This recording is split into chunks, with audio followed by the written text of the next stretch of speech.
Okay, ladies, so what we're going to do is a brief review. I'm going to start with the river as a metaphor. I'm using the river as a metaphor because it helped me to understand what the biblical process of faith looks like. I've seen other people draw diagrams that didn't make a lot of sense to me. There was something missing in them. They seemed a little ethereal, and I just wanted something really physical and real and complete with all the pieces to it. And so the Lord gave me this metaphor, the river, and where we're going to be jumping into the current of expectation. So let's say that you're standing at the edge of the river and you have your kayak. Well, when you're standing at the edge of the river, you have a lot of hopes and dreams, but you know, they're not really being activated yet. Your hopes are locked up inside of you. And I said in the first part that, you know, hope is something that you don't necessarily realize a hope. A hope can just stay a hope for your whole life, and you'll never realize your dream or your desire. It's faith that we need to realize dreams and desires. And so hope has to become more than just a hope and a desire. It has to become faith, to believe God for something. And that's where we're going to launch in with our kayak into the river. Okay, and then we're unlocking our hope. And we're saying, God, I want to do whatever you show me to do. I want to unpack everything that you give me to do. I want to go step by step as you show me the step. As I plan my way, you're going to show me which way to go down this river toward my destination. The hope, the desire, the dream that I have, I am placing it in you, Lord. I want to achieve this thing that's been locked up inside of me for so long. I want it unlocked, Lord. And so when you're jumping into the current of expectation, you're jumping into the river with your kayak, you're actually saying to the Lord, I'm ready, Lord. I want to unlock this thing. I want to believe you for this thing, and I want to see results in it. I want to see answers to prayer. I want to believe you, Lord, because you said that unless we believe that you are, that you actually exist, that we won't have our reward. And I want to be one of those that has a reward, that has the results hoped for, that has the dream come true, so to speak. The harvest. Yes, the harvest, as Barbie's saying. She's right here with me, helping me with the technical aspects of this video. Say hi, Barbie. Hi, everybody. Hi. So, standing at the river, that's where we are with our hopes locked up inside of us. So when you launch your kayak from the river's edge out into the current, your desires are now moving forward, you see. You're making an effort to understand what God is giving you to do. You're making an effort to hear Him about which way to go, what kinds of decisions to make, how to sow, to cooperate with Him in faith for what He wants to do for you.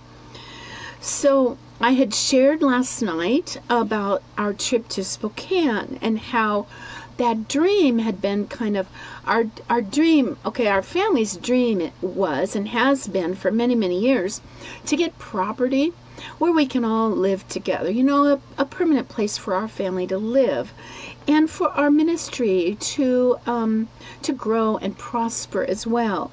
And so we've had this dream locked up inside of us for decades, literally decades. And we all decided last August, that it was time to unlock the hope and begin moving forward in faith. And so that's what we started doing last August. And so I guess I'm telling this story again. It's on the last video. I guess I'm giving you little pieces that weren't on that video, so you get a little bit more understanding, a picture of what we went through.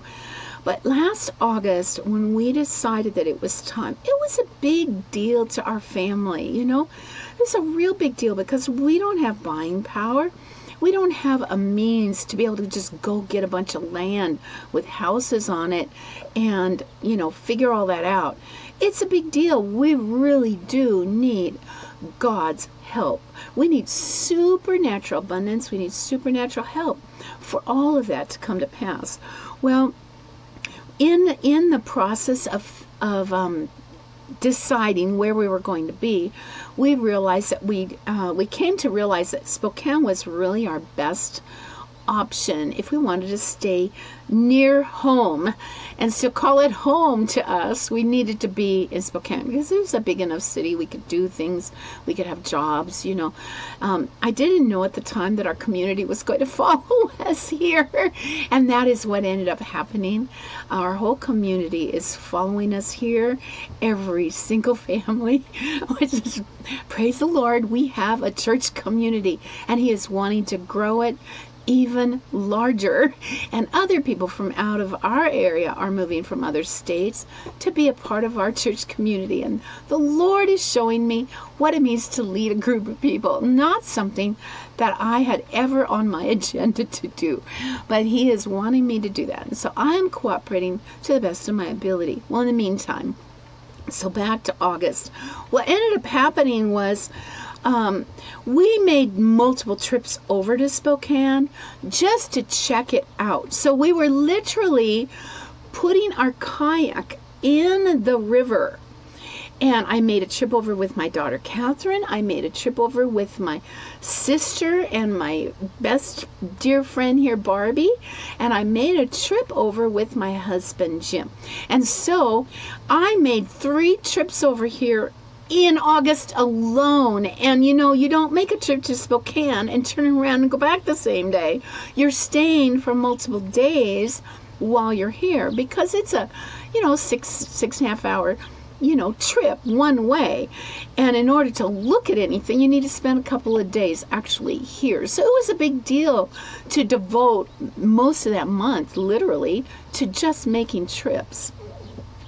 Well, we saw real estate agents. We looked over the whole area very thoroughly, and we came to realize that because as we got to know Spokane and what happens here in the winter, which we weren't aware of, is that we really couldn't make any plans to move until the following year. It would have to be January after Christmas before we could actually do anything.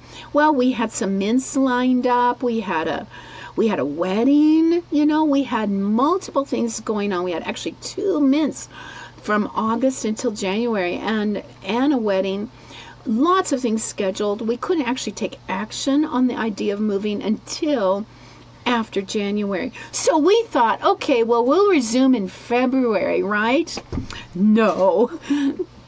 God gave us a course correction there too. We came over here, barely made it. The pass was practically impassable at times. There were times when we were getting ready to make a trip and had to put it on hold because the pass was closed over the Cascade Mountain Range that divides Washington in half, west side from the east side. And so we eventually made it over here in February, and the snow was so high. It was 4 feet high, and it had been like that for months, and it was still snowing and adding to the icy conditions in the city. Well, we came to find out that really the city was practically locked down. The real estate market was non-existent. People just don't move in Spokane in the winter. And we weren't familiar with that kind of a lifestyle, because on the west side it is mild all year long. We love it there. We miss it there. But we were not familiar with this kind of a lifestyle where people just hole up and businesses just kind of put things on hold sometimes until the snow melts in March. And it would be the end of March before the snow actually melted. But it was melting enough and actually free enough from the threat of more snow by the middle of March. That is when we actually resumed our searching for a house. So we were a lot later into the year than we had hoped to be, but God gave us that course correction, you see, and He said, just wait. And that's what we needed to do. We just needed to wait. If you're on hold for a move that you've been planning, and there's a reason you need to wait, and you may not even know what the reason is, we knew in our case that there just wasn't anything available to rent, and we had to wait until the market opened up and there was something to look at. So that's what happened with our move to Spokane. And in 2 weeks we found a house. I don't need to get into all of that story right now, but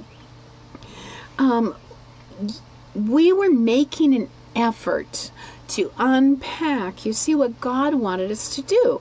And the whole thing just looked huge to us. You see, the whole thing.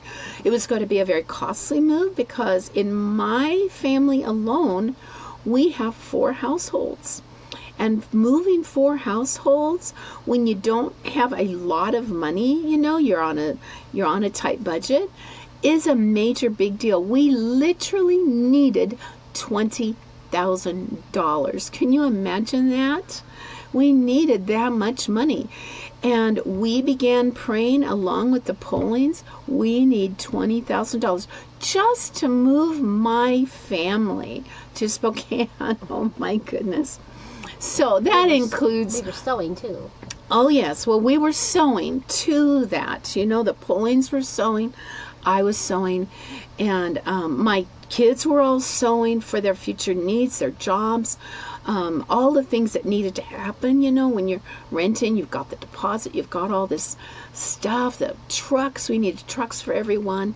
There was a lot of expense, and it just really adds up. Well, God is so good. The stories surrounding that all by themselves are testimonies, but I want you to know that every single need was met. And actually, some of our costs were reduced because of other parts of our story that really belong to Barbie and Tim to tell. Someday I'd really like to get this all recorded together, where we're together telling the story. But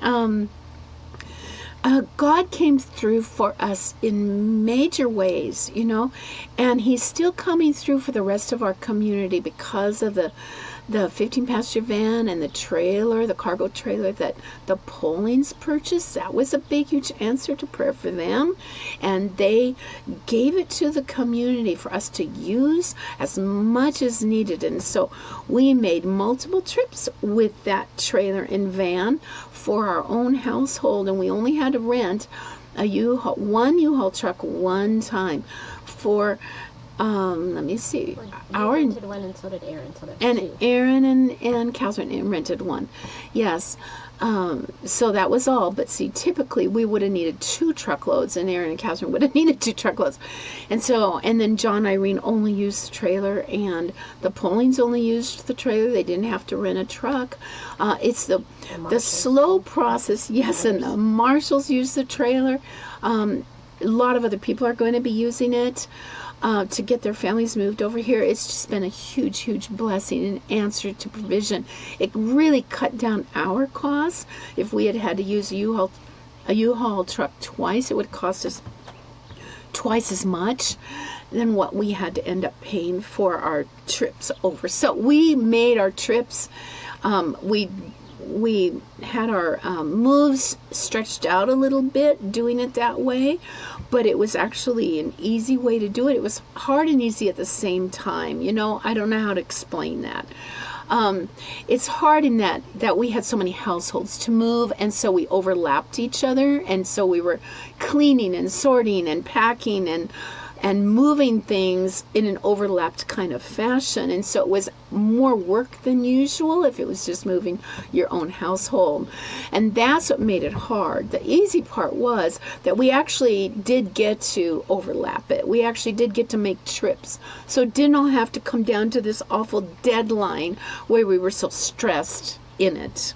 So I'm just telling you some of the backstory of it, because It was not a simple matter to move an entire community across the state, and God has been so good to provide the way and to provide the means to do it. And there's no way that we could predict what that was going to look like. It's only as we launched into the current of expectation and fully expect the Lord to provide and fully expect Him to show us which way to go, that we were able to do it, or that we would even know how it was going to come down. There were times when I wondered where the money was coming from. I was wondering, we would start out, we all had to get storage lockers. That's expensive because we didn't have the house yet, but we had to get started with our move. And so we'd get our storage lockers and start moving things in there. It happened that way with the Paulines and the Marshalls as well. They get storage lockers, and another family is doing the same. A couple other families I know of have done the same thing, just to get started with the move. You're actually taking steps of faith, believing God for the outcome. You're believing that that house is going to be there when you need it. But in the meantime, you're parking yourself, you're claiming some land in the area you're wanting to be. And that's what we did. We claimed some territory and we started parking our belongings there. And then God opened up the real estate and we found a house and we're here. So that is what that looked like. We were in the current of expectation, and God just kept providing. He just kept providing. He kept steering us one way or the other. We have our paddles in the current, and we are steering this kayak. We needed wisdom. We could have made mistakes, but God was showing us how to navigate the current. And so if you do that, and you're not quite sure that you're going in the right direction in the current, God will give you a course correction. And this is what Barbie was talking about earlier on our little live video in the Empowered Hearts group. God's possibly giving them a course correction, but they're not totally sure about that either. There's a timing element at work in the readiness of the house that they are trying to get into. The house has been promised them, but the house isn't ready. And in the meantime, they're living in an apartment and have to be out of it in a couple of weeks. So they have to have somewhere else to go when this house isn't ready. They're believing the house will be ready, but then again, maybe they're supposed to be looking at something entirely different. There hasn't been a lot to look at. In most cases, really, there hasn't been anything to look at except for a really huge places with land that would require a lot more money. And so that's a ministry related proposition that they're considering. And is it something that we're supposed to be doing right now? So there's a lot going on in their thinking processes and with us as well, because we have to be able to be ready to actually utilize a larger property and pay for it as well. So there's just a lot to consider, and that is what they're doing. So, but the timing is right for them to be here. Barbie needs to be here. The family wanted to get going. They don't want to be in limbo over there. If they're going to be in limbo, they want it to be here, where the life is of what our lives are doing. And so that's why the temporary apartment. So what they're doing is they're taking intentional actions that will get them safely to their destination as the Lord shows them what actions to take.